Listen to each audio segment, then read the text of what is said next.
back with another reaction. I might upload 3 times today. I don't know. We just gonna see. It depends on the vibe, but let's hop straight into the reaction. Getting to know you for the very first time?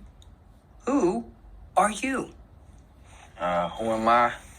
My name is Justin. You feel me? That's my real name I go by. That's where I got the J from. My name started with a J. I grew up in Watts, California. Well, I'm from Watts, California, but I grew up in Compton. It's like next door. Compton, California. You know, I moved there in like 5th grade. But it kind of just, like overall, it just shaped, like growing up there shaped me to like be like a very humble person. So I'm a very humble person, a very like grateful person. You know, I'm a very caring person. So that's kind of like who I am. I'm a rapper.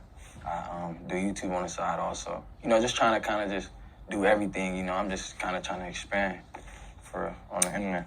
And between rap and YouTube, which came first, historically speaking, in your life? Rap came first. I did rap, but I was in a relationship. That I had just got out of, and the thing that I was doing for money wasn't, you know, that wasn't kind of like accepted over there, you know. So they kind of gave me an ultimatum, and I ended up choosing the YouTube, you know, to you know, it was just like kind of like a, if you keep doing what you're doing, you cannot like date my daughter type, you know. So I chose the YouTube, but I definitely am happy I chose it because, you know, it taught me a lot, you know, especially like just being a rapper, you know, you're going to deal with all the publicity it comes with. So YouTube kind of made it easier to like deal with when I got like more into the rap stuff later on. And for those in the audience, getting to know you for the very first time, once again, care to share that channel name on YouTube? Yeah, my YouTube is Cinco, Jaycinco. Yeah.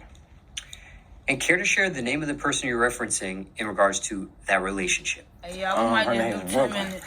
Like Brooklyn. make this a part 1 and then do the other 10 part 2. Now, be that as it may, yeah. What is the biggest misconception of you at this point?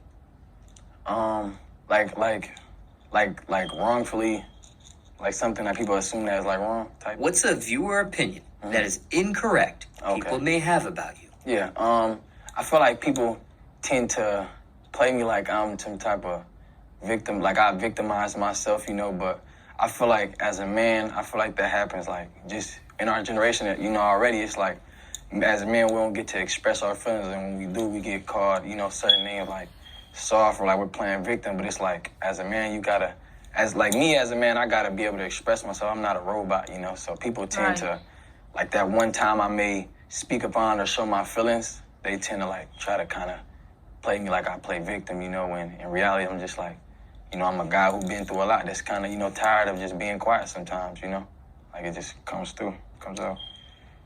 Have you lost opportunities because of this misconception? I wouldn't say I lost no opportunities specifically. I just, you know, I feel like whatever's meant for me will come to me, you know, so I don't really sweat it too much. Craziest rumor you heard about yourself? The craziest rumor I heard about myself, I don't know, probably, I don't know, a rumor about myself. I don't know. I really don't have no smut on my name aside from just the relationship. The only thing is like just related. That's probably the only thing like people could attach to me. And speaking of this relationship, is there anything you want to clear up in regards to that? Whatever's been said in the past up until this very moment, is there anything you want to clear up? Address.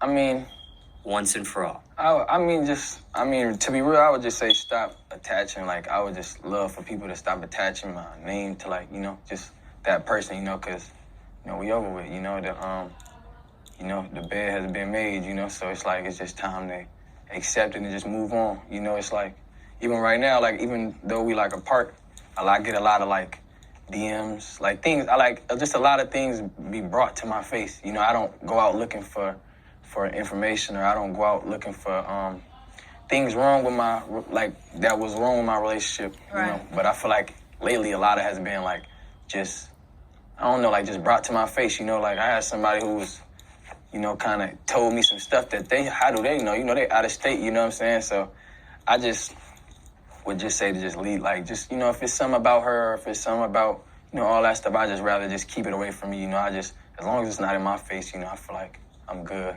So just to stop attaching me to that person, just kind of let me branch off and do my own thing, I don't want to be stuck in that light anymore, I'm too good of a nigga to just be in that, you feel me? I'm cool.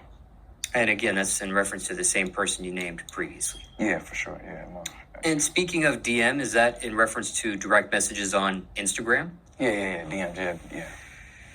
Now, once again, for those in the audience getting to know you for the very first time, care to share your screen name on that platform as well?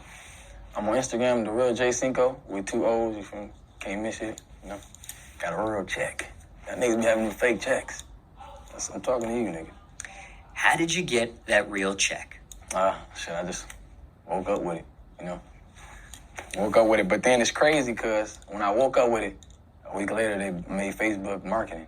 And it was like, I waited all this time for no reason. Now everybody got a check. Now, there was a policy at one point where people could apply for a blue check through the Instagram app. Yeah.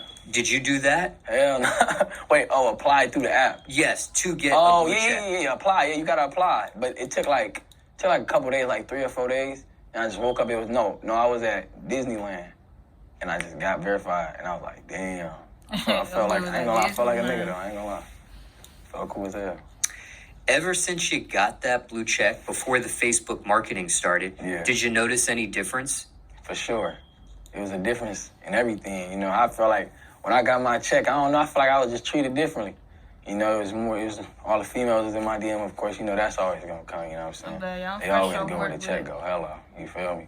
But, it also brought a lot of opportunities too, though, it kind of set you apart from a lot of people, you feel me? Because it kind of puts you on a higher, put you on a pedestal, like, around people, And I heard check marks, when you DM somebody, they go right to their DM. Hello. Okay. Now, when it comes to rumors, what is your general policy on them? There are some that clear them up and address them, and there are some that sweep it under the rug and let people talk.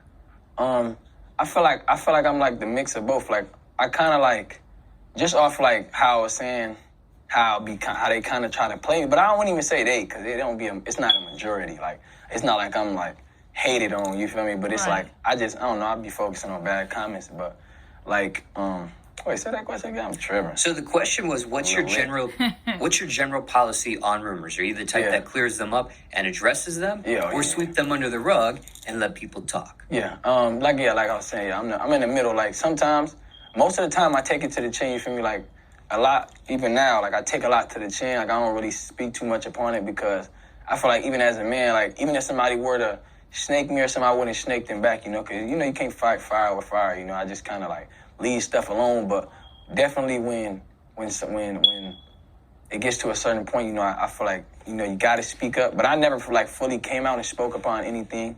But I just feel like I'll throw like little subtles or like maybe I just be in my feelings one time and I just post them on my story, Like, as a regular person, you feel me? I feel like people be trying to detach like they be trying to make it seem like I'm not human or something. Like I can't just get up on there. But I be sweeping up in the rug a lot though. I don't really like to go on the internet and really, speak about stuff because I feel like, what am I going to explain myself to the internet for? It's my life at the end of the day. If you know, for real. Now, is there a question you receive you dislike getting asked? Something you can't stand to answer, perhaps. Maybe it's a repetitive question, something you receive all the time. It could be from fans or strangers asking you this. I mean, it's probably just be people always ask me if YouTube's real.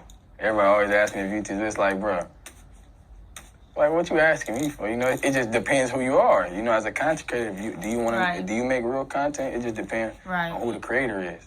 But that's like a question I get asked all the time. But aside from that, nobody really be assuming like crazy stuff. Like it should be nobody be asking crazy stuff. Right. So speaking of creators, what about your YouTube personally and your channel? Is it real? Yeah, my channel real for sure. We real. We authentic for sure. We grown. And I kind of stopped doing pranks anyway because I don't like really doing that because there's some videos sometimes it may get too hectic and then the person may not want you to post it. So kind of just shy away from pranks. I just do real vlogs. So, and I try to be myself in all my vlogs. You know, and I always come with a purpose too. I'm always hella authentic in my vlog. Right. Hey, y'all, check part 2 Are you out tired next. of questions in regards to